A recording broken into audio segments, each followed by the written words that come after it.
नमस्कार दोस्तों, स्वागत है आप सभी का। मैं सौरभ भारती आप सभी का हार्दिक स्वागत करता हूं। दोस्तों, लैब असिस्टेंट ज्योग्राफी का जो पिछली बार पेपर हुआ था, हम लोग आज उसका सॉल्यूशन करेंगे। और दोस्तों, पिछली बार जिस प्रकार से प्रश्न आए थे उसी के अनुसार हमें तैयारी करनी है, क्योंकि देखिए लैब असिस्टेंट का जो सिलेबस है वो है तो ऑलमोस्ट फर्स्ट ग्रेड के जैसा सिलेबस है। इतने सारे टॉपिक्स आपको दे रखे हैं, परंतु इसका जो पेपर होता है वो 12वीं पास वाले विद्यार्थियों के लिए होता है। अर्थात पेपर के लेवल में बड़ा फर्क होता है। क्वेश्चन बड़े इजी स्टेटस के आते हैं, मतलब बहुत ज़्यादा गहराई से प्रश्न नहीं आते हैं, और उन्हीं प्रश्नों को आज हम यहाँ पर समझेंगे। देखते हैं कि हमारी स्टडी का जो लेवल है हमें किस प्रकार से रखना है।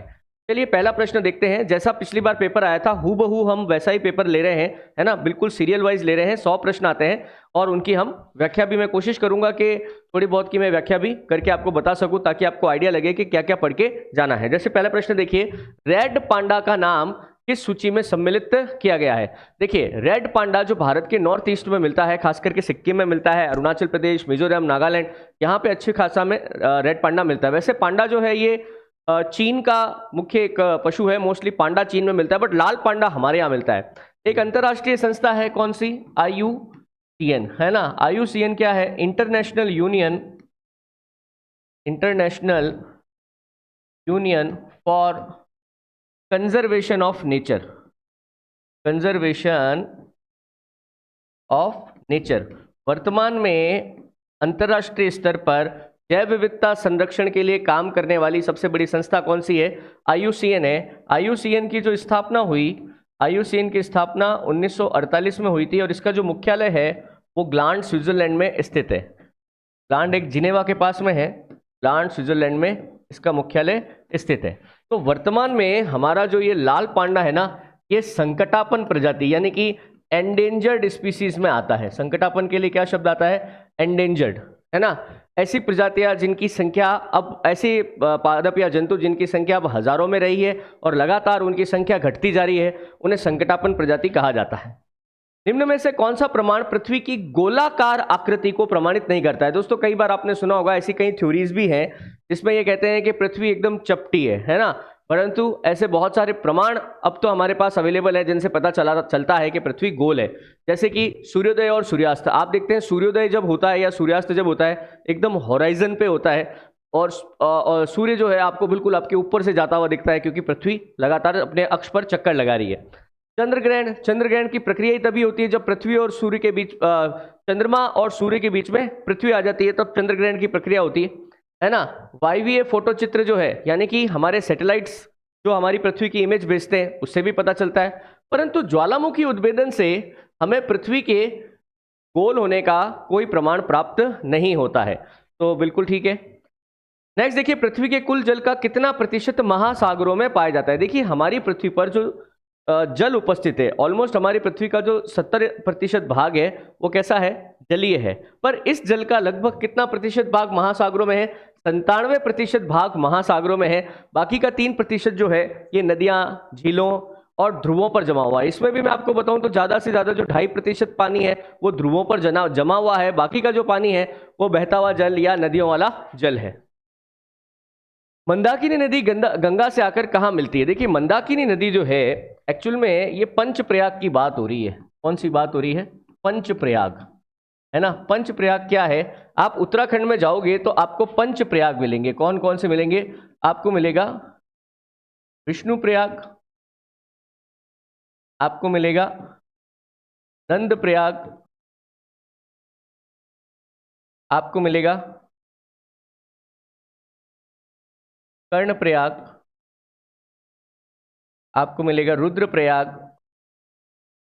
और आपको मिलेगा देव प्रयाग। ये सारे प्रयाग उस स्थान को बोलते हैं जहां 2 या 2 से अधिक नदियां आकर मिलती हैं। ठीक है, ये कौन सा है? देव प्रयाग। बेसिकली क्या होता है, आप जाओ विष्णु गंगा में 2 नदियां आकर, विष्णु प्रयाग में 2 नदियां आकर मिलती है। एक का नाम है विष्णु गंगा, एक का नाम है धौली गंगा। ये दोनों नदियां जब मिलती हैं विष्णु प्रयाग पे और नदी आगे बढ़ती है, नदी का नाम हो जाता है अलकनंदा। अलकनंदा नदी जब नंद प्रयाग पे पहुंचती है, यहाँ पे एक नदी आकर मिलती है जिसका नाम है नंदाकिनी। नदी का नाम अभी भी अलकनंदा ही रहता है। कर्ण प्रयाग पे जब ये नदी पहुंचती है, यहाँ पे इसमें एक नदी आकर मिलती है पिंडार। जब ये नदी रुद्र प्रयाग पर पहुंचती है तो यहाँ पर इसमें एक नदी आकर मिलती है, नदी का नाम है मंदाकिनी। जब ये नदी आगे बढ़ती है, देवप्रयाग पर पहुंचती है, नाम तो इसका अभी भी क्या है, अलकनंदा ही नाम है, समझ रहे हैं आप। यहां पे इससे एक नदी आके मिलती है, नदी का नाम क्या है, भागीरथी। फाइनली भागीरथी नदी और अलकनंदा नदियां जब आगे बढ़ती है ना, तब इसे क्या कहा जाता है, गंगा नदी कहा जाता है। तो बेसिकली इसने क्या लिखा है, मंदाकिनी नदी, है ना। देखिए मंदाकिनी नदी जो है वो अलकनंदा से आकर मिलती है कहां पर, रुद्रप्रयाग पर। तो अपना आंसर क्या हो जाएगा, रुद्रप्रयाग। ठीक है, क्या हो जाएगा, रुद्रप्रयाग। ठीक है, नेक्स्ट आ जाइए। फूलों वाली बौछार संबंधित है। देखिए फूलों की बौछार हो जाए, फूलों की बौछार या फिर आम्र वर्षा, या फिर आम्र वर्षा, मैंगो शावर्स, इन दोनों का आंसर जो होगा वो होगा मालाबार तट। मालाबार तट बेसिकली कौन सा आंसर होगा, ये केरल, है ना। मानसून से पहले जो एक प्री मानसून बारिश होती है ना, प्री मानसून समझते हो आप, मानसून से पहले की जो बारिश होती है, गर्मियों की छुट्टी में होती है, छुट्टियां तो नहीं है, गर्मियों में होती है, उसे अपन केरल में फूलों की बारिश या आम्र वर्षा कहते हैं, क्योंकि इस बारिश के कारण फूल खिलने लग जाते हैं, है ना, और आम का फल पकने लग जाता है, इसलिए इसको क्या कहते हैं, आम्र वर्षा और फूलों की बौछार आदि के नाम से अपन जानते हैं। ठीक है, नेक्स्ट क्वेश्चन लेते हैं। निम्न में से कौन सी उष्ण समुद्री जलधारा है। देखिए समुद्रों के सतह के नीचे, जैसे समुद्र की जो सतह है उसके नीचे, काफी नीचे, पानी एक जगह से दूसरी जगह पर जाता है। जब पानी समुद्रों की सतह के नीचे एक जगह से दूसरी जगह पर जाता है, इसी को अपन समुद्री जलधारा बोलते हैं। समुद्री जलधारा दो प्रकार की होती है। एक जलधारा उष्ण जलधारा यानी गर्म जलधारा कहलाती है, जो भूमध्य रेखा से गर्म जल को ध्रुवों की तरफ लेके जाती है, और ठंडी जलधारा जो ध्रुवों से ठंडा जल भूमध्य रेखा की तरफ लेकर आते हैं। ये लगातार ऐसे चक्कर लगाते रहते हैं। हालांकि ये चक्कर क्या है, सतह से थोड़ा नीचे लगाते हैं, जो महासागर की सतह होती है ना उससे थोड़ा नीचे लगाते हैं। ठीक है, तो इसमें से देखो आप, ये गल्फ स्ट्रीम की जो जलधारा है, गल्फ स्ट्रीम खाड़ी की जो धारा है, इसी को अपन क्या, एक ये गर्म जलधारा है। अच्छा, ये चलती कहां पर है, ये उत्तरी अटलांटिक महासागर में चलती है, उत्तरी अटलांटिक महासागर में चलती है। और इसका एक प्रश्न और बन सकता है, इसका एक प्रश्न और बन सकता है कि गल्फ स्ट्रीम को लिख देता हूं मैं, गल्फ स्ट्रीम गर्म जलधारा को यूरोप का कंबल कहा जाता है, यूरोप का कंबल कहा जाता है। एक्चुअली इस गर्म जलधारा के कारण ही भरी सर्दियों में यूरोप के तट जमते नहीं है, खुले रहते हैं, इसलिए इसे यूरोप का कंबल भी। निम्न में से कौन सा जननांकीय संक्रमण की अवस्था के संबंध में सही नहीं है। देखिए ये कह रहा है जननांकीय संक्रमण की अंतिम अवस्था के संबंध में सही नहीं है। देखिए सबसे पहले तो क्या होता है, इसकी चार कंडीशन है। जैसे पहला है उच्च और अस्थिर मृत्यु व जन्म दर। देखो अगर किसी समाज में उच्च और अस्थिर जन्म और मृत्यु दर है तो धीमी जनसंख्या वृद्धि होगी, धीमी जनसंख्या वृद्धि। बात समझ सकते हो आप भाई। उच्च और अस्थिर मृत्यु और जन्म दर है, मतलब कि जन्म और मृत्यु दोनों की जो कंडीशंस है वो बहुत हाई है ना। तो बेसिकली क्या होगा, मतलब जन्म भी खूब हो रहे हैं पर है ना, व्यक्ति की मौत भी खूब हो रही है, तो धीमी जनसंख्या की वृद्धि दर होगी। अगर देखो दूसरी कंडीशन क्या है, उच्च जन्म दर हो, उच्च जन्म दर हो परंतु निम्न मृत्यु दर हो। बात समझे आप, बच्चों के जन्मने की दर तो बड़ी उच्च है, ठीक है, परंतु मृत्यु की दर बहुत कम है, समझ रहे हैं आप। तो वहां पे क्या होगा, तेजी से जनसंख्या वृद्धि होगी, तीव्र जनसंख्या वृद्धि होगी। ये तो आप समझ ही सकते हो। जैसे वर्तमान में क्या हो रहा है, भारत जैसे देश में क्या हुआ, भारत जैसे देश में वैसे भी देखिए हमेशा से जन्म की दर तो बहुत तेज थी, पर क्या हुआ कि हमारी स्वास्थ्य सुविधा इतनी विकसित हो गई कि मृत्यु की दर बहुत कम हो गई, इसलिए हमारी जनसंख्या क्या है, बहुत तेजी से बढ़ी। अगर देखिए दोनों ही कम हो जाए, दोनों ही कम हो जाए तो निम्न जन्म दर और निम्न ही क्या हो जाए, मृत्यु दर, तो क्या होगा, जनसंख्या वृद्धि कैसी होगी, निम्न जनसंख्या वृद्धि होगी। निम्न जनसंख्या वृद्धि, ये पता है अभी कहां हो रहा है, ये जापान में हो रहा है, समझ रहे हैं आप, ये कहां पर हो रहा है, निम्न जनसंख्या वृद्धि या निम्न जनसंख्या ही कम हो जाएगी। बेसिकली क्या होगा, ये जापान में हो रहा है। जापान में आप जाके देखो तो बर्थ रेट बहुत कम है। क्यों? जापान के लोग शादी ही नहीं करना चाह रहे, और स्वास्थ्य सुविधाएं वगैरह प्लस उनका लाइफ स्टाइल भी है थोड़ा वो इतना अच्छा है कि लोग बहुत लंबी लंबी उम्र तक जीते हैं। तो निम्न मृत्यु दर है, तो लगातार क्या हो रहा है, उनकी जनसंख्या क्या हो रही है, लगातार घट रही है। ठीक है, फिर देखो अगर दोनों ही कम हो गई है ना, तो बेसिकली क्या होगा, जनसंख्या वृद्धि भी क्या हो जाएगी, धीमी हो जाएगी। तो ये तीन कंडीशन है। अभी अपने क्वेश्चन में आप देखो एक बार क्या कह रहा है, जननांकीय संक्रमण की अंतिम अवस्था के संबंध में सही नहीं है, प्रजननशील और मृत्यता दर दोनों काफी कम हो जाती है, सही बात है। जनसंख्या या तो स्थिर होती है या मंद गति से बढ़ती है, ये भी सही बात है। जनसंख्या नगरीय और शिक्षित हो जाती है, ये भी सही बात है ना, जनसंख्या नगरीय और शिक्षित हो जाती है, ये भी सही बात है। और जनसंख्या परिवार के आकार को नियंत्रित करने में असफल हो जाती है, ये गलत बात हो गई ना। अरे भाई मैंने अभी आपको जापान का उदाहरण दिया ना, जापान के उदाहरण से क्या समझ में आया आपको कि जनसंख्या परिवार के आकार को नियंत्रित करने में असफल नहीं हुई है, सफल हो गई। वो शादी ही नहीं कर रहा है, शादी ही नहीं कर रहा है तो परिवार अपने आप नियंत्रित हो गया ना। तो ये कह रहा है कि कौन सा कथन सही नहीं है, असत्य है, तो ये सही नहीं है ना, ये कथन सही कैसे हुआ, निम्न जन्म दर निम्न मृत्यु दर दोनों ही कम है, तो जनसंख्या भी कैसी होगी, निम्न होगी। बात समझ रहे? ऐसी स्थिति में क्या है, वो बहुत हाईली एजुकेटेड हो गए हैं, जनसंख्या स्थिर हो गई है, जन्म प्रजननशीलता और मृत्यता दर दोनों ही कम हो गई हैं, और ऐसी स्थिति में लोगों ने अपने परिवार को मैनेज कर लिया है, परिवार की संख्या को नियंत्रित कर लिया है। आइसोहेल रेखाएं वे रेखाएं होती है जो दो स्थान को जोड़ती है। देखो आइसोहेल वो रेखाएं हैं जो प्रतिदिन माध्य सूर्य प्रकाश की समान अवधि, किसी दिन जिस जगह पर सूर्य के प्रकाश की समान अवधि होती है उन जगहों को ऐसा पॉइंट लगाओ और उन सबको एक लाइन से जोड़ दो, तो वो कौन सी लाइन कहलाएगी, आइसोहेल लाइन कहलाएगी। ठीक है, भारत का स्थलाकृतिक मानचित्र जिसमें अक्षांशीय और देशांतरी विस्तार 30 गुणा 30 पर होते हैं, उसका संगत माप कितना होता है। ये बेसिकली मैप से सवाल आया है। ये कहता है भाई एक्चुअल में क्या होता है, मैप भी पैमाने के आधार पर बनता है। ये कह रहा है अगर 30 बाय 30 का मैप है तो उसमें स्थल आकृति अक्षांशीय देशांतरी मान 30 बाय 30 पे होते हैं, तो संगत माप होगा 1:50,000। ठीक है, ये स्टैंडर्ड नाप है, इसमें कोई ऐसी बात नहीं, कोई भारी सवाल है। विश्व स्वास्थ्य संगठन के अनुसार स्वस्थ शहर के लिए शामिल मूलभूत सेवाओं में कौन सी सम्मिलित नहीं है। भाई WHO के अनुसार कोई अगर शहर जिसमें मूलभूत सुविधाएं क्या होनी चाहिए, साफ पानी होना चाहिए, बिल्कुल होना चाहिए, प्राथमिक स्वास्थ्य सेवाएं होनी चाहिए, बिल्कुल होनी चाहिए, स्वच्छता क्लीनिनेस हाइजीन होना चाहिए, हाँ होना चाहिए, छवि गृह सिनेमा हॉल कोई जरूरी नहीं है, सिनेमा हॉल के बिना भी लोग जीवन यापन कर सकते हैं। निम्न में से कौन सा सूती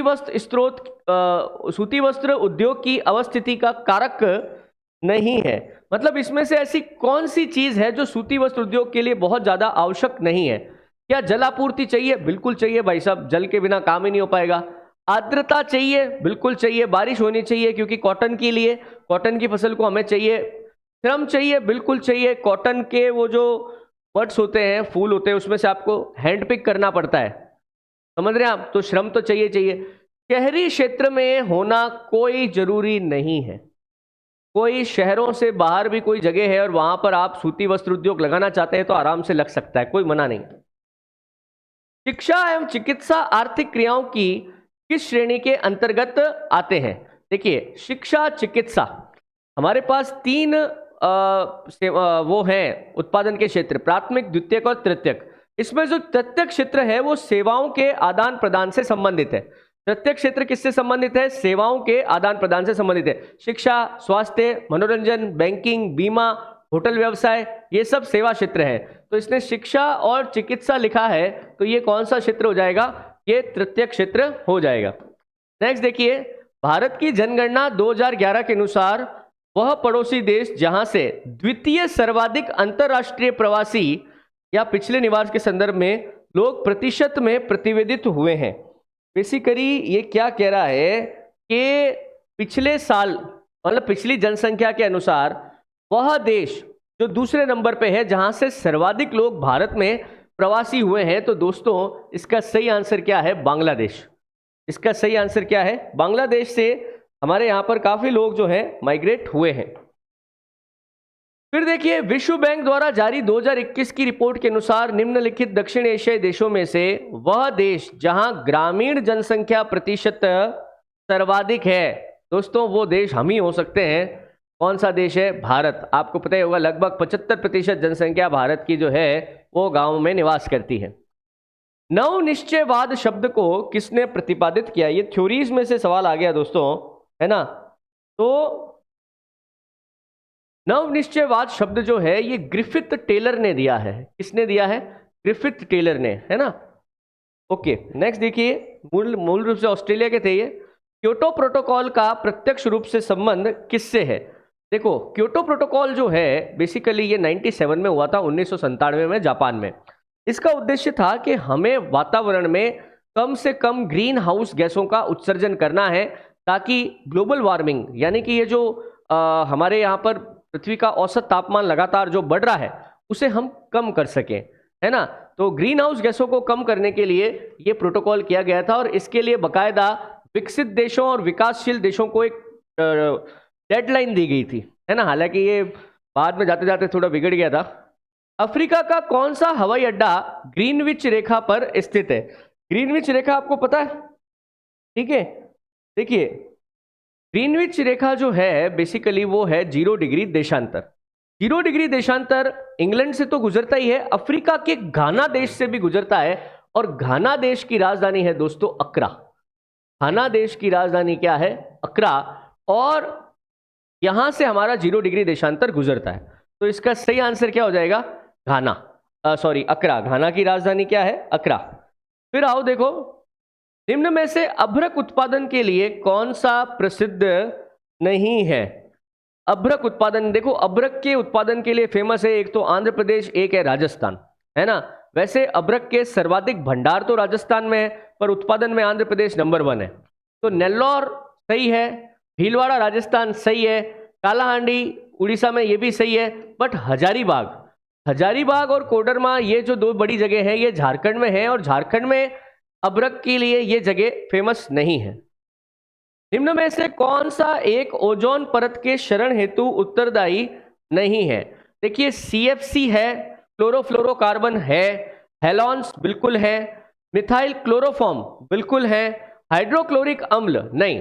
हाइड्रोक्लोरिक अम्ल का ओजोन के क्षरण से कुछ लेना देना नहीं है। तो सही आंसर हो जाएगा D, हाइड्रोक्लोरिक अम्ल।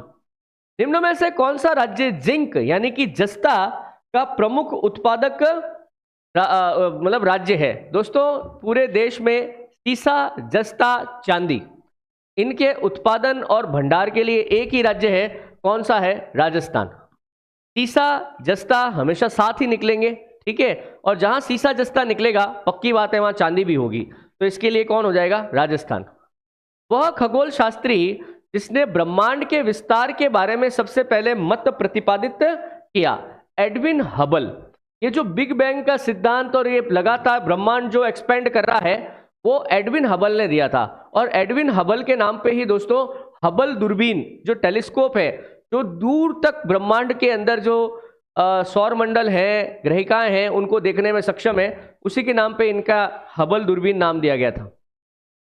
भूगोल शब्द का प्रयोग सर्वप्रथम किसने किया था? है ना। देखिए भूगोल शब्द का प्रयोग सर्वप्रथम इरेस्टोनीज ने किया था। ग्रीक था ये इरेस्टोनीज। इसने सबसे पहले ज्योग्राफी का शब्द का प्रयोग किया जो आगे चल के हमारा ज्योग्राफी या भूगोल शब्द हो गया।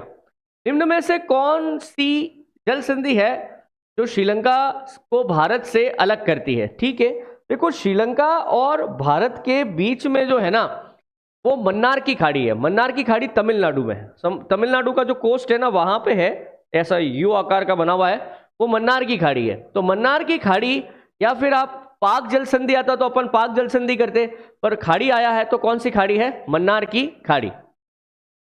अपन को सुमेलित करना है कौन सा इसमें से सही है। ठीक है, देखो ग्रहाणु परक परिकल्पना करी थी चैम्बरलिन ने। ठीक है, कैसी परिकल्पना करी थी? इमैनुएल कांट ने, है ना। द्वितारा परिकल्पना करी थी रसेल ने, और निहारिका परिकल्पना करी थी लैप्लेस ने। किसने करी थी? लैप्लेस ने। TCBA ये थ्योरीज हैं, ये आपको याद करनी पड़ेंगी, है ना। ये मैंने करवाई हुई हैं, आपको करवा दी हैं वैसे, ये आप देखना उसमें अपने नोट्स में पूरा आ जाएगा ये। तो ग्रहाणु परिकल्पना जो है ये करी किसने? चैम्बरलिन ने। गैसीय परिकल्पना करी इमैनुएल ने। द्वितारा परिकल्पना करी रसेल ने, और निहारिका परिकल्पना करी लैप्लेस ने। बिल्कुल ठीक है, आगे बढ़ते हैं। निम्न में से कौन सा देश विश्व में डेयरी फार्मिंग का केंद्र नहीं है? डेयरी फार्मिंग का केंद्र नहीं। देखो डेयरी फार्मिंग के लिए हमको चाहिए खुले मैदान, खुले मैदान जहां घासवास हो, पशु चरे वरे, और पशुओं को चराई कराएंगे तभी तो दूध लेंगे। जापान, इस देश का अधिकांश भाग वो है हिली है, पहाड़ी है, लोगों के रहने के लिए ही जगह बहुत कम है, तो जानवर क्या पालेंगे, इसलिए जापान देश जो है वो डेयरी फार्मिंग के लिए फेमस नहीं है। राणा प्रताप सागर बांध राजस्थान के किस जिले में स्थित है? ये तो आसान सवाल था। चंबल नदी पर स्थित राणा प्रताप सागर बांध कौन से जिले में? चित्तौड़गढ़ जिले में स्थित है। नेक्स्ट आओ, आईपीसीसी का गठन किया गया। आईपीसीसी देखिए inter governmental panel on climate change. IPCC क्या है पहले तो मैं लिख दूं, inter governmental panel on climate change. पहली बात तो ये इसका फुल फॉर्म है ना। तो आईपीसीसी की अगर फुल फॉर्म कोई आप देख लें तो यहीं से इसका आपको समझ में आ जाएगा कि इसका अर्थ क्या है। क्लाइमेट चेंज यानी कि विश्व मौसम संगठन और संयुक्त राष्ट्र पर्यावरण कार्यक्रम द्वारा आईपीसीसी का गठन किया गया है, जो विश्व के मौसम पर नजर रखता है, ग्लोबल वार्मिंग वगैरह पर नजर रखता है। भारत में नीति आयोग कब बनाया गया? देखिए नीति आयोग जो है, जिसने हमारे योजना आयोग का स्थान लिया, इसने काम करना शुरू किया 1 जनवरी 2015 से। इसका सही आंसर क्या हो जाएगा? 2015। नेक्स्ट देखिए, निम्न में से कौन सा एक विमीय आरेख का उदाहरण नहीं है? एक विमीय आरेख मतलब 1D। एक विम का यही मतलब होता है 1D। अब जैसे दंड आरेख है, ये एकदम सीधा बन जाएगा। पिरामिड आरेख, रेखा आरेख, पर इकाई वर्ग आरेख, वैसे यहां पे वर्ग आ गया, मतलब कि इसमें 2D आएगा, है ना। तो डी ऑप्शन हो जाएगा इसमें। जीआईएस का पूरा नाम क्या है? जीआईएस देखिए, जीआईएस का पूरा नाम है ज्योग्राफिकल इंफॉर्मेशन सिस्टम, भूगर्भिक सूचना तंत्र, है ना। जीआईसी बिल्कुल सही है, ए ऑप्शन। जब समोच्च रेखाएं एक दूसरे के अत्यंत पास पास हो तो ढाल होगा। देखो ये क्वेश्चन भी वहीं से आया है ना। मतलब कि हमारा जो वो मैपिंग आता है ना, मैपिंग में से प्रश्न आता है। देखो समोच्च रेखाएं अर्थात एक ही ऊंचाई पर जो बिंदु है उनको जोड़ने वाली रेखा, अगर ये बहुत ज्यादा पास पास है कि इसका मतलब है कि ये बहुत ही तीव्र ढाल वाली जगह है। भाई एक के बाद एक के बाद एक के बाद एक रेखा आ रही है, इसका मतलब है कि ये सब मतलब ढाल है, ये तो कम हो रहा होगा या बढ़ रहा होगा। तो समोच्च रेखाएं जब एक दूसरे के बहुत पास पास होंगी तो ढाल क्या होगा? अत्यंत तीव्र होगा। स्वेज नहर किस किस को जोड़ती है? देखो स्वेज नहर जो कि अफ्रीका महाद्वीप की मुख्य भूमि को एशिया महाद्वीप से अलग करती है, भूमध्य सागर को लाल सागर से जोड़ती है, भूमध्य सागर को लाल सागर से जोड़ती है। विश्व के विभिन्न क्षेत्रों में जनसंख्या घनत्व वर्ष 2018 की रिपोर्ट्स के अनुसार का अवलोकन करने पर निम्न में से कौन सा क्षेत्र द्वितीय सर्वाधिक जनसंख्या घनत्व वाला है? ओके देखो विश्व में सर्वाधिक जनसंख्या घनत्व एशिया महाद्वीप का है, और अगर सेकंड नंबर पे आप जाओगे तो सर्वाधिक जनसंख्या घनत्व कहां मिलेगा? यूरोप महाद्वीप में मिलेगा। महाद्वीप छोटा है, इस वजह से इसकी जनसंख्या घनत्व ज्यादा है, कुल जनसंख्या नहीं पूछी है। सेकंड नंबर पे यूरोप आ जाएगा। फारेनहाइट तापमापी पर पानी का क्वथनांक कितना होता है? क्वथनांक समझते हैं आप? बॉइलिंग पॉइंट कितना होता है ना भाई? इस पर ये जो होती है फारेनहाइट शुरू होती है 32 डिग्री से, 32 डिग्री पे जीरो आता है, और 212 डिग्री के ऊपर इनका क्या आता है? 100 डिग्री सेल्सियस, है ना? 212 डिग्री सेल्सियस पे जो है फारेनहाइट तापमान में पे पानी जो है वो उबलता है। मानव विकास प्रतिवेदन 2020 के अनुसार सर्वोच्च मानव विकास सूचकांक एचडीआई वाला देश कौन सा है? देखो अभी वाला भी जो एचडीआई इंडेक्स है उसमें नॉर्वे प्रथम है। ये तो चलो 2020 की बात हो रही है, अभी हम लेटेस्ट वाला ही पढ़ के जाएंगे तो उसमें भी कौन? नॉर्वे प्रथम स्थान पर है। नदी के नौगम में फेरी के दोनों ओर स्थित ग्रामीण अधिवास को कहते हैं। देखो क्या होता है, कभी कभी जैसे कोई नदी वगैरह है ना, अक्सर नदियों के किनारे पर शहर बनता है पूरा। हमारे यहाँ पे आप जब अधिकांश शहर देखोगे, जैसे इलाहाबाद चले जाइए, वाराणसी चले जाइए, दिल्ली चले जाइए, तो नदी के अब तो कई किलोमीटर दूर तक क्या बन गए हैं? लोगों के मकान बन गए हैं। बट कई जगहों पे क्या होता है कि सिर्फ और सिर्फ नदी के किनारे पर मकान है। बात समझ रहे? सिर्फ नदी के किनारे पर मकान है, बाकी यहाँ पर बड़े बड़े खेत होते हैं, बड़े शहर नहीं होते ज्यादा, पर इस तरह की बसावट होती है तो इसे दोहरे आकार का प्रतिरूप कहा जाता है। इसे क्या कहते हैं? दोहरे आकार का प्रतिरूप कहते हैं। निम्न में से कौन सा देश साफ्टा का सदस्य नहीं है? देखिए south Asian free trade area, SAFTA क्या है? South Asian free trade agreement, है ना? एग्रीमेंट या south Asian free trade, I think area है इसमें, एरिया, ठीक है। तो बेसिकली साउथ एशियन आप समझ रहे हैं, दक्षिणी जो हमारे हैं उसमें से हैं ये, है ना? इसमें देखिए अफगानिस्तान, बांग्लादेश, भूटान, इंडिया, मालदीव, नेपाल, पाकिस्तान और श्रीलंका, समझ रहे हैं? ये सभी सदस्य हैं। तो बेसिकली इसमें से अब कोई भी ऑप्शन सही नहीं हो पाएगा यार। जो ऑप्शन आए थे ना वो सारे के सारे ऑप्शन जो हैं वो south Asian free trade agreement के सदस्य हैं। मैं वापस रिपीट कर देता हूं, अफगानिस्तान, बांग्लादेश, भूटान, देखो अफगानिस्तान तो लिखा हुआ ही है, बांग्लादेश, भूटान, मालदीव, श्रीलंका, बात समझ रहे? पाकिस्तान, ये सभी साफ्टा के सदस्य हैं। बात समझ रहे? इसमें कोई था ही नहीं, मतलब इसमें से अपन आंसर लगा ही नहीं सकते, ये क्वेश्चन स्किप करना था आपको। निम्न में से कौन सी भौतिक भूगोल की शाखा है? कौन सी भौतिक भूगोल की शाखा है? भौतिक भूगोल में देखो ऑलमोस्ट हमारी पृथ्वी पर जो भी चीजें दिखाई देती है ना वो सारी आती हैं। जैसे भू आकृति विज्ञान आता है, जलमंडल आता है, जलवायु विज्ञान आता है, मृदा भूगोल आता है, अर्थात ये सभी किसकी शाखाएं हैं? ये सभी भौतिक भूगोल की शाखाएं हैं। पृथ्वी के धरातल का कितना प्रतिशत भाग जल से आवृत है? पृथ्वी की सतह पर हमारे मतलब धरातल पर हमें कितना, लगभग 71% यानी कि 70.8% एग्जैक्टली है, ये हमारा महासागरों से ढका हुआ है। अभी तक खोजे गए कुल महासागरीय गर्तों में से अटलांटिक महासागर के अंदर कितने गर्त हैं? देखिए बेसिकली गर्त क्या होता है, समुद्र का जो पैंदा है ना उसके अंदर भी क्या होता है, बहुत गहरे गहरे खड्डे होते हैं, खाई की तरह होते हैं, है ना? तो सबसे ज्यादा गर्त जो हैं वो अटलांटिक महासागर में, सबसे कम प्रशांत महासागर में, ठीक है। और लगभग 19 गर्त या ट्रेंच भी बोल सकते हैं आप इनको, ये कहां पर है? अटलांटिक महासागर में है। भारत का अक्षांशीय विस्तार कितना है? देखिए भारत का अक्षांशीय विस्तार 8 डिग्री 4 मिनट उत्तर से 33 डिग्री 6 मिनट उत्तरी अक्षांश तक है। बिल्कुल आसान सवाल आया, देखो मतलब आप अगर नोट करो तो सारे के सारे क्वेश्चन बिल्कुल सरफेस से ही आ रहे हैं, कोई बढ़िया नहीं है। देखो ये आगे, देखो ये क्वेश्चन मैं इतनी बार बताता हूं क्लास में कि यार ये क्वेश्चन आने लायक है, इतने एग्जाम्स में क्वेश्चन आ गया है।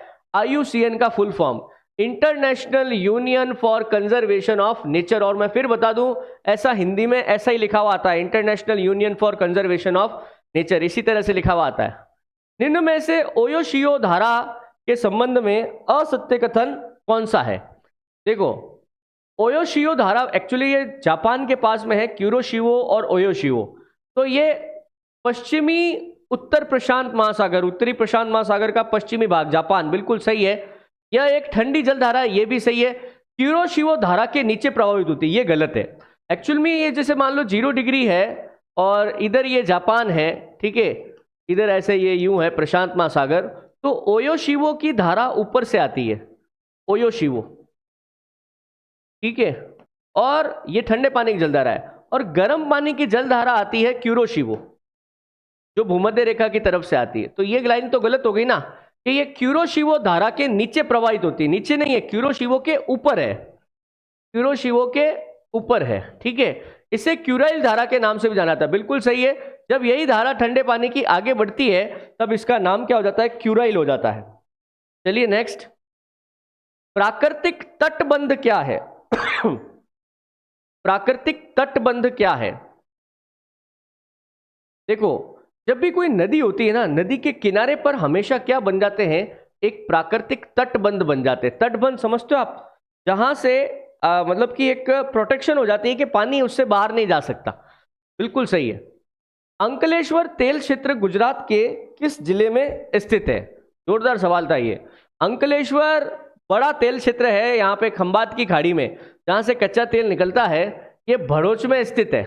और यहाँ पे कच्चे तेल को साफ करने के लिए रिफाइनरी भी है। निम्न में से कौन सा मात्रात्मक वितरण मानचित्र नहीं है? मात्रात्मक वितरण मानचित्र नहीं है। इसमें देखो आप, वर्ण मात्री मानचित्र, सम्मान मानचित्र, मात्रात्मक, जिससे मात्रा का पता नहीं चलता है। तो दोस्तों वर्ण मात्री मात्र चित्र जो है, ये आपको वहां पर कितनी क्वांटिटी है मात्रा के बारे में नहीं बताता है, सिर्फ इनिशियल्स देता है। निम्न में से कौन सा सीमेंट उत्पादन में महत्वपूर्ण राज्य नहीं है? सीमेंट उत्पादन में आंध्र प्रदेश, तेलंगाना, राजस्थान, मध्य प्रदेश, ये सब लीडर है। केरल का इसमें स्थान नहीं आता है। एक्चुअल में चूना पत्थर चाहिए, और ये जितने राज्य लिखे हुए इन सब में चूना पत्थर की जबरदस्त प्रधानता है। भूमध्य सागरीय कृषि किसके लिए जानी जाती है? देखो भूमध्य सागरीय जो जलवायु है, यहां पे होते हैं सिट्रस फ्रूट, खट्टे फल, जोरदार होते हैं। बात समझ रहे हैं? क्यों? क्योंकि मौसम थोड़ा गर्म है, बारिशें जल्दी आती हैं, इस वजह से ये इलाका खट्टे फलों के उत्पादन के लिए खूब फेमस है। जैसे खास करके अंगूर की खेती के लिए, है ना, ये होता है ना संतरे, कीनू, इनकी खेती के लिए बहुत फेमस है ये।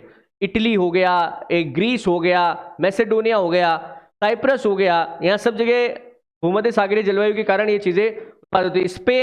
स्पेन और पुर्तगाल। निम्न में से कौन वायुमंडलीय प्राकृतिक आपदा नहीं है? सूखा, ज्वालामुखी उद्भेदन का वायुमंडल से क्या लेना देना भाई? कुछ लेना देना नहीं है। सूखा तो पड़ेगा क्योंकि मानसून का जो है पैटर्न वो वायुमंडल पर ही तो आधारित है। लू और उष्णकटिबंधीय चक्रवात ये भी वायुमंडल से ही रिलेटेड है। निम्न में से कौन सा बांध चंबल बहुउद्देशीय परियोजना के अंतर्गत नहीं बना है? चंबल बहुउद्देशीय परियोजना के अंतर्गत देखो कौन कौन से बांध बने हुए हैं। सबसे पहले MP में बना हुआ है गांधी सागर बांध, फिर चित्तौड़गढ़ में राणा प्रताप सागर बांध, कोटा में जवाहर सागर बांध और कोटा बैराज। पोंग बांध यहाँ क्या कर रहा है? पोंग बांध तो यहाँ है ही नहीं। पोंग बांध तो व्यास नदी पर है। कहां पर? हिमाचल प्रदेश में। कहां पर है? हिमाचल प्रदेश में, ठीक है। तो इसका सही आंसर क्या हो जाएगा? C।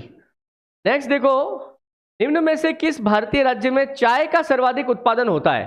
चाय उत्पादन में भारत विश्व में दूसरे स्थान पर है, और भारत में प्रथम स्थान पर चाय उत्पादन में कौन सा राज्य है?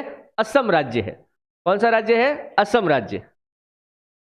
माही बजाज सागर बांध, एक्चुअली ये बजाज सागर बांध है ना, उसको अपन माही बजाज सागर बोलते हैं, इसी से आपको पता चल जाना चाहिए।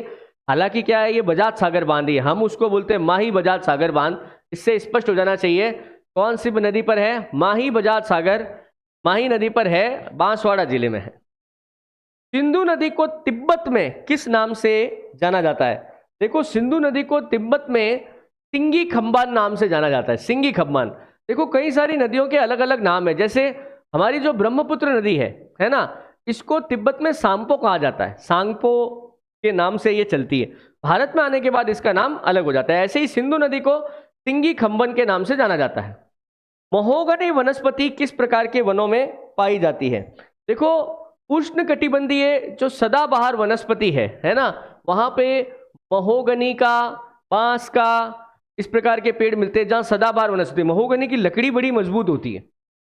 नेक्स्ट देखो, भारतीय वन सर्वेक्षण का मुख्यालय कहाँ स्थित है? भारतीय वन सर्वेक्षण, forest survey of India. Forest survey of India जो देहरादून में है ना, देहरादून में है फॉरेस्ट सर्वे ऑफ इंडिया, है ना, बिल्कुल सही है, जहां से अपनी ये फॉरेस्ट रिपोर्ट आती है हर 2 साल में। नेक्स्ट देखो, पुरानी जलोढ़क मृदाएं किन मृदाओं द्वारा प्रदर्शित की जाती है? अच्छा, पुरानी जलोढ़ मिट्टी, देखो इसने यहीं पे स्पष्ट कर दिया, पुरानी जलोढ़ मिट्टी। पुरानी जलोढ़ मिट्टी होती है बांगड़, और नई जलोढ़ मिट्टी, नई जलोढ़ मिट्टी, नई जलोढ़ मिट्टी होती है खादर। क्या होती है? खादर। पुरानी जलोढ़ मिट्टी क्या होती है? बांगड़। नेक्स्ट आओ, असत्य कथन छाटना है, ठीक है। ग्लोब पर अक्षांश समांतर वृत्त के समान प्रतीत होते हैं। सही बात है। 2 अक्षांशों के बीच की दूरी लगभग 111 किलोमीटर होती है। सही बात है। देशांतर सभी याम्योत्तर वृत्त के समान प्रतीत होते हैं जो ध्रुवों से गुजरते हैं।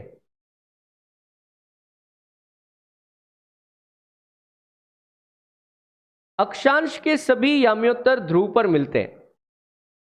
नहीं यार, अक्षांश कभी ध्रुव पे मिलेगा ही नहीं, देशांतर मिलेगा। देखो, ये अक्षांश यूं चलता है, ठीक है, अक्षांश ऐसे यूं चलेगा, ये अक्षांश है। ये अक्षांश तो कभी मिलेगा ही नहीं ध्रुव पे, जबकि देशांतर ये कह रहा है कि सभी याम्योत्तर वृत्त के समान प्रतीत होते हैं। सही बात है, देशांतर भी यूं चलता है, यूं चलेगा ये, और प्रत्येक देशांतर एक दूसरे को कहां? ध्रुवों पर काटेगा। कुल मिला के ये डी वाला सही नहीं है यार। अक्षांश के सभी याम्योत्तर ध्रुव पर मिलते हैं, नहीं, ये गलत है। अक्षांश कभी एक दूसरे को काटेगा ही नहीं। देखो, इस पे लिखा है अक्षांश वृत्त के समान प्रतीत होते हैं। सही बात है, अक्षांश वृत्त के समान प्रतीत होते हैं। तो अक्षांश जब खुद वृत्त के समान प्रतीत होते हैं, एक दूसरे को काटेंगे कैसे? काट ही नहीं सकते ये। कोरालिन प्लेट अवस्थित है कहां पे? देखो, कोरालिन प्लेट, मैंने आपसे जब चर्चा करी थी, पढ़ाया था, तो मैंने आपसे कहा था कि पृथ्वी के 3 परतें हैं। सबसे बाहरी परत भूपरपट्टी है। भूपरपट्टी के नीचे क्या है? मेंटल की परत है। मेंटल की परत में 7 बड़ी और 15 छोटी प्लेटें हैं। 7 मेजर और 15 माइनर टेक्टोनिक प्लेट्स है। उसमें एक प्लेट है कोरालिन प्लेट। फिलीपींस की और इंडो ऑस्ट्रेलियन प्लेट के बीच में जो एक छोटा सा टुकड़ा है, उसे कोरालिन प्लेट के नाम से जाना जाता है। मोहरोविसिक असंबद्धता किन परतों के बीच में पाई जाती है? देखो, हमने ये बात करी थी कि पृथ्वी के अगर आप गहराई में जाओगे, है ना, तो जैसे जैसे ये भूपरपट्टी को क्रस्ट बोलते हैं, फिर मेंटल के नीचे कोर 2 भागों में है, आंतरिक कोर और बाहरी कोर, है ना। इसको याद करने का तरीका भी मैंने बताया था आपको। तो आप जैसे नीचे जाओगे तो जो निचली क्रस्ट है, जहां क्रस्ट भूपरपट्टी खत्म हो रही है और मेंटल शुरू हो रही है, उसके बीच का जो असंबद्धता क्षेत्र है, उसे मोहो या मोहरोविक के नाम से जाना जाता है। निम्न में से कौन सी आग्नेय चट्टान नहीं है? देखो, गैबो, ये गैब्रो लिखना था, क्या लिख दिया? गैब्रो, है ना, गैब्रो होता है ये, ठीक है। ज्वालामुखी है बेसाल्ट, है ना, बेसाल्ट भी होती है। मेसेराइट और पिग्मेटाइट, मेसेराइट और पिग्मेटाइट, इसमें से अगर आप देखो, मेसेराइट जो है ये एक आग्नेय चट्टान नहीं है, ये बेसाल्ट है, लिखना था इसको, ठीक है। मेसेराइट जो है ये एक प्रकार की आग्नेय चट्टानों में नहीं आती है। फिर देखो, कौन सा एक युग्म सही सुमेलित नहीं है? ठीक है,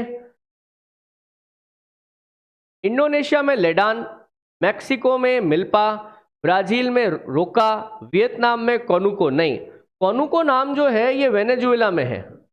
कोनुको नाम कहां पर है? वेनेजुएला में। मतलब वियतनाम और ये वाला मैच नहीं कर रहा है। स्थानांतरित कृषि का क्वानुको नाम कहां पर है? वेनेजुएला में है। पनामा नहर के उत्तरी छोर पर कौन सा बंदरगाह स्थिर है?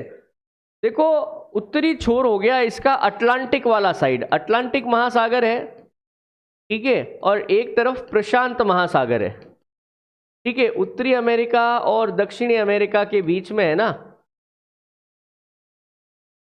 ये, तो यहां पे कोलोन है, कोलोन। पनामा के इस साइड में कौन सा है? कोलोन, ठीक है, बिल्कुल ठीक है। पृथ्वी का सबसे विशाल ज्वालामुखी कौन सा है? देखो,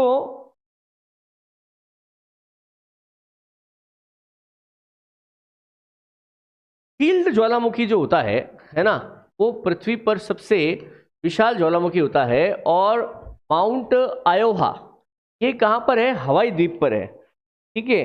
माउंट आयोवा कहां पर? हवाई द्वीप पर है। ये विश्व का सबसे विशाल ज्वालामुखी है। शील्ड ज्वालामुखी जो है, बिल्कुल ओपन होते हैं ये ज्वालामुखी, ये विश्व के सबसे बड़े ज्वालामुखी कहलाते हैं। वायुमंडल की वह परत जिसके कारण पृथ्वी पर रेडियो संचार संभव है। आपको पता होगा 80 से हमारे 80 किलोमीटर तक की ऊंचाई पर जो है ना, 80 से 400 किलोमीटर आयन मंडल है, जिसके अंदर गैसों के आयन्स पाए जाते हैं। और जब हम यहाँ से रेडियो तरंगे भेजते हैं तो ये तरंगे इन आयन से टकराकर पृथ्वी पर वापस आ जाती है। तो आयन मंडल के कारण रेडियो संचार संभव हो पाता है। पशुपालन एक उदाहरण है। पशुपालन, देखो, ऐसा कुछ भी जिसमें कच्चे माल का उत्पादन किया जाता है वो सब प्राथमिक क्षेत्र कहलाता है। तो देखो, प्राथमिक क्षेत्र में क्या आता है? कृषि, पशुपालन, मछली पालन, एपीकल्चर, सेरिकल्चर, किसी भी प्रकार का कल्चर है, ये सब किस में आते हैं? प्राथमिक क्षेत्र में आते हैं। भारत में मरु विकास कार्यक्रम है ना, कब शुरू किया गया था? देखिए, डेजर्ट डेवलपमेंट प्रोग्राम शुरू किया था 1977-78 में। ये मरु विकास कार्यक्रम, डांग क्षेत्र विकास कार्यक्रम है ना, ये हमें याद करके जाना पड़ेंगे, इसके सवाल आते हैं। ब्रटलैंड रिपोर्ट किससे संबंधित है? ये तो बड़ा फेमस है यार। ब्रटलैंड रिपोर्ट जो संबंधित है सतत विकास, या फिर आज कल आपने पढ़ा होगा सस्टेनेबल डेवलपमेंट, सस्टेनेबल डेवलपमेंट, ठीक है। इसके 17 लक्ष्य निर्धारित किए गए हैं ब्रटलैंड रिपोर्ट के ऊपर ही, तो सतत विकास पर आधारित है। राजस्थान का कौन सा शहर अजरक प्रिंट के लिए फेमस है? तो अजरक प्रिंट किसका है भैया? अजरक प्रिंट बाड़मेर का है, बिल्कुल सही। आगे बढ़े। भारत में लौह इस्पात कारखानों के निम्नलिखित समूहों में से किसकी स्थापना स्वतंत्रता के बाद की गई? देखिए, मैं लिख देता हूं, दुर्गापुर पश्चिम बंगाल, भिलाई और राउरकेला, राउरकेला उड़ीसा, भिलाई छत्तीसगढ़, है ना, इनका निर्माण किया गया था 1951-56 से लेके 61, यानी कि द्वितीय पंचवर्षीय योजना थी ना, सेकंड पंचवर्षीय योजना, उसके अंदर इनका निर्माण किया गया था। दुर्गापुर, भिलाई। तो देखो, भिलाई और राउरकेला का मैच मिल रहा है अपन को सी में। ये तीन हमने द्वितीय पंचवर्षीय योजना में स्थापित किए थे, आप ध्यान रखना। तो ये स्वतंत्रता के बाद हुए थे। विश्व के सबसे लंबे रेल मार्ग का नाम क्या है? देखो, ट्रांस साइबेरियन रेल मार्ग है ना, ट्रांस साइबेरियन रेल मार्ग जो रूस में है ना, सेंट पीटर्सबर्ग से लेनिनग्राद तक जाता है ना, ये विश्व का सबसे लंबा रेल मार्ग है। केपटाउन बंदरगाह कहाँ स्थित है?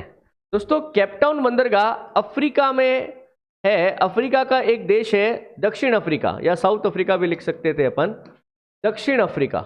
दक्षिण अफ्रीका में स्थित है केपटाउन बंदरगाह, ठीक है, याद रह जाएगा।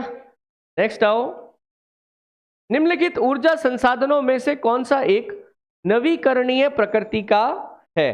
देखिए, नवीकरणीय वो होते हैं जो कभी भी खत्म नहीं होंगे, जो हमेशा सतत प्राप्त किए जा सकते हैं।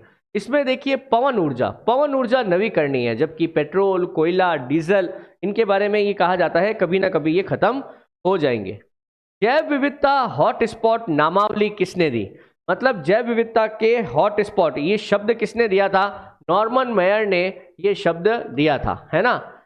जैव विविधता शब्द जो है आप देखेंगे तो ईओ विल्सन एक आते हैं जिन्हें फादर ऑफ बायोडाइवर्सिटी कहा जाता है, उन्होंने दिया। बट हॉटस्पॉट शब्द किसने दिया? नॉर्मन मेयर ने दिया। निम्न में से कौन सा भारत पाक सीमा के संदर्भ में असत्य कथन है?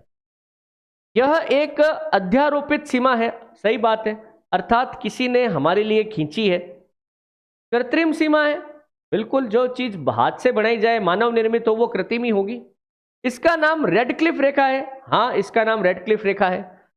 यह मरुस्थलीय प्रदेश द्वारा एक प्राकृतिक सीमा है, नहीं, ऐसा होता तो ज्यादा ठीक रहता, पर आपको पता होगा हमारे थार मरुस्थल का एक बड़ा हिस्सा पाकिस्तान में भी पड़ा है, समझ रहे हैं आप? तो प्राकृतिक सीमा तो ये नहीं है। नेक्स्ट है, वायु सर्वेक्षण निदेशालय भारत का सर्वेक्षण में स्थित है। ये कह रहा है भारत में वायु सर्वेक्षण निदेशालय कहाँ स्थित है? भारत में वायु सर्वेक्षण निदेशालय कहाँ स्थित है? तो ये कहाँ पर स्थित है? नई दिल्ली में। क्योंकि अभी इसमें गलती हो जाती है, ये कहना चाह रहा है भारत में वायु सर्वेक्षण निदेशालय कहाँ स्थित है? नई दिल्ली में स्थित है। यदि प्रमुख याम्योत्तर पर प्रातः 8:30 हो तो इस समय दिल्ली में क्या समय होगा? देखो, हमारा समय भारतीय समय अंतर्राष्ट्रीय समय से 5.5 घंटे आगे है। अर्थात आप देखिए, अगर लंदन में अभी 8:30 बजे हैं, लंदन में 8:30 हुए हैं, हमारा समय तो इनसे आगे है, तो हमें इसमें 5.5 घंटे जोड़ देने हैं। सुबह के 8:30 है, ये पहले आधा घंटा जोड़ दो, कितने बज गए? 9 में 5 और जोड़ दो तो बज गए कितने? 2, 12 पार हो गया, तो 2 PM। भारतीय मानक समय अंतरराष्ट्रीय मानक समय से 5.5 घंटे आगे है। तो लंदन का समय अगर दे रखा है उसमें 5.5 जोड़ दो, भारत का समय आ जाएगा। मई 1994 में आपदा प्रबंधन पर विश्व संगोष्ठी कहाँ आयोजित हुई थी? देखिए, ये एक बड़ी फेमस बैठक थी याकोहामा जापान में। जैसे रियो डी जेनेरियो ब्राजील में तो पृथ्वी सम्मेलन हुआ था, तो याकोहामा जापान में विश्व आपदा प्रबंधन पर यह बैठक हुई थी। सुदूर संवेदन तकनीक के संदर्भ में परावर्तकता का शब्द का अभिप्राय है। देखो, सुदूर संवेदन तकनीक का है रिमोट सेंसिंग टेक्नोलॉजी। यह कह रहा है किसी पदार्थ द्वारा प्राप्त की गई ऊर्जा तथा उसके द्वारा परावर्तित ऊर्जा का अनुमान। बिल्कुल सही है, परावर्तकता का मतलब ही यही होता है कि किसी चीज पर कितनी ऊर्जा गिरी और उसने कितनी अवशोषित कर वापस फेंक दी। एरिकमोस द्वारा लकड़ी, और एरिकमोस नहीं है, एस्किमोस है ये शब्द क्या है? एस्किमोस। एस्किमोस द्वारा लकड़ी और वेल मछली द्वारा के हड्डियों से बनाए गए जो घर है उनको क्या कहते हैं? इग्लू कहते हैं। ये तो हमारे 6वीं 7वीं की किताब में था, इग्लू। एस्किमोस ये जो ध्रुवीय प्रदेश है ना, ग्रीनलैंड, अलास्का, यहाँ पे रहने वाले लोग हैं, बहुत ठंड में सर्वाइव करते हैं ये। निम्न में से कौन सा एक अनाच्छादन प्रक्रिया का चरण नहीं है? अनाच्छादन प्रक्रिया, बेसिकली देखिए, अनाच्छादन प्रक्रिया का चरण नहीं है। अनाच्छादन का मतलब है चीजों का टूटना, घसना। तो अपक्षय होता है, बिल्कुल सही है, अपक्षय का अर्थ है टूटना। अपर्दन का अर्थ है छोटे कणों में टूटना। दर्शन का अर्थ है उसका घिसना। पर निक्षेपण का अर्थ होता है एक जगह पे जाके इकट्ठा होना। ये अनाच्छादन नहीं है। निम्न में से कौन सी ज्वालामुखी निर्मित आकृति नहीं है? ज्वालामुखी निर्मित आकृति नहीं है। मियांडर, सील, डाइक, सीट, टॉक। सील, सीट, डाइक तो है, मियांडर नहीं होगा। मियांडर तो क्या होता है? नदी का घुमावदार रास्ता जो है, नदी घूम घूम के चलती है ना, नदी का घुमावदार जो रास्ता है उसको मियांडर के नाम से जाना जाता है। ये तो सही नहीं है। अधिकतम सड़क घनत्व कहाँ मिलता है? सबसे ज्यादा सड़क घनत्व आपको मिलेगा यार उत्तरी अमेरिका में। आपने देखा, उत्तरी अमेरिका ने अपने देश में सड़कों का निर्माण बहुत अधिक किया है बजाय रेल मार्गों के। ये उत्तरी अमेरिका की खासियत है। न्यूयॉर्क अंतरराष्ट्रीय हवाई अड्डे का क्या नाम है? न्यूयॉर्क अंतरराष्ट्रीय हवाई अड्डे का नाम है जॉन एफ कैनेडी। आप अगर चाहते ना तो ये आंसर लगा सकते थे, है ना। जॉन एफ कैनेडी अमेरिका के राष्ट्रपति रहे हैं। क्षेत्रफल की दृष्टि से भारत विश्व का कौन सा बड़ा देश है? तो क्षेत्रफल की दृष्टि से भारत विश्व का 7वां बड़ा देश है। रूस, कनाडा, चीन, ब्राजील, यूएसए, ऑस्ट्रेलिया और भारत, समझ रहे हैं आप, हम 7वें स्थान पर हैं। अधिकतम सूर्य तप की प्राप्ति कहां पर होती है? देखो, सबसे ज्यादा इनकी प्राप्ति जो होती है ये उपोष्ण प्रदेशों में होती है यार। एक्चुअली उपोष्ण प्रदेश का मतलब है कर्क व मकर रेखा के आसपास, सर्वाधिक सूर्य तप प्राप्त होता है यहाँ पे, ठीक है, उपोष्ण प्रदेश। ठीक है, बिल्कुल सही है, ये को ध्यान रखना, ये है बड़ा टिपिकल सवाल है, आपको इसमें ए आंसर लग रहा होगा। वो एक्चुअल में क्या है कि हमारे, आप देखना कि कर्क रेखा वगैरह जो है ना, कर्क रेखा सहारा मरुस्थल से गुजर रही है, अरब के मरुस्थल से गुजर रही है, इन जगहों पर सूर्य की किरणों का अवशोषण ज्यादा होता है। डोलड्रम प्लेटी कहां पाई जाती है? डोलड्रम क्या होता है? देखो, 0 डिग्री के आसपास, इधर 5 डिग्री, इधर 5 डिग्री, ये वाला जो क्षेत्र है 0 डिग्री के आसपास का, जहां पर कोई भी पवन नहीं चलती है, मौसम की घटनाएं कम से कम होती हैं, उसको डोलड्रम बोलते हैं। तो 0 डिग्री के आसपास मतलब भूमध्य रेखा के आसपास, 5 डिग्री उत्तर से 5 डिग्री दक्षिण के बीच में डोलड्रम पेटी पाई जाती है। औद्योगिक अवस्थिति का न्यूनतम लागत अवस्थिति सिद्धांत किसने दिया था? ये अल्फ्रेड वेबर ने दिया था यार, अल्फ्रेड वेबर, है ना। अल्फ्रेड वेबर कौन से देश के निवासी थे? अल्फ्रेड वेबर जो है दोस्तों, ये जर्मनी देश के निवासी थे, इन्होंने ही ये सिद्धांत दिया था। विषुवत वृत्त के ऊपर शोभ सीमा में हवा का तापमान कितना होता है? आपको पता है शोभ मंडल जो है ना 8 से 18 डिग्री, 8 से 18 किलोमीटर पृथ्वी की सतह की ऊंचाई पर माना जाता है, और प्रत्येक 165 मीटर की ऊंचाई पर 1 डिग्री सेल्सियस की कमी आ जाती है, और अपने टॉप पे हवा का तापमान -80 डिग्री सेल्सियस तक चला जाता है। निम्न में से कौन सा समुच्च रेखाओं का मूल लक्षण नहीं है? समोच्च रेखाएं और उनकी आकृतियां स्थलाकृतियों के बाल एवं ऊंचाई को दर्शाती है। ठीक है, दूर दूर खींची हुई कम घनी समोच्च रेखाएं तीव्र ढाल को प्रदर्शित करती है। ये बात गलत लग रही है, नहीं, दूर दूर खींची हुई कम घनी रेखाएं जो है ना, इसका मतलब है कम ढाल, ये ढाल लिखा है यार, कम ढाल को प्रदर्शित करती है। एक्चुअल में ये मानचित्र वाली में से आया हुआ है क्वेश्चन, और ये कोई बहुत भारी सवाल नहीं है, 5-6 चीजें हैं उसमें, बस कुछ लाइनों की जो आकृतियां हैं वो अगर आपको समझ में आ जाए तो ये हो जाएगा, कोई बड़ी बात नहीं है। कोपेन के अनुसार कोई शुष्क ऋतु नहीं, उष्ण तथा शीतल ग्रीष्म जलवायु लक्षण, ये उष्ण है, उष्ण तथा शीतल ग्रीष्म जलवायु लक्षण कौन सी जलवायु को प्रदर्शित करते हैं? देखो, ये है आर्द्र महाद्वीपीय जलवायु। ये कैसी जलवायु है? आर्द्र महाद्वीपीय जलवायु। कोई शुष्क ऋतु नहीं आएगी ये, ठीक है, उष्ण होगी, शीतल ग्रीष्म जलवायु होगी, ठीक है। नासा का पहला उपग्रह उपकरण जो विशेष रूप से समुद्र की सतह के पानी की लवणता का अध्ययन करने के लिए बनाया गया है, देखो ये है एक्वेरियस। कौन सा है? एक्वेरियस। इसको छोड़ा गया था 2011 में। इसका उद्देश्य है कि समुद्र के सतह के पानी की जो लवणता है उसका अध्ययन किया जाए।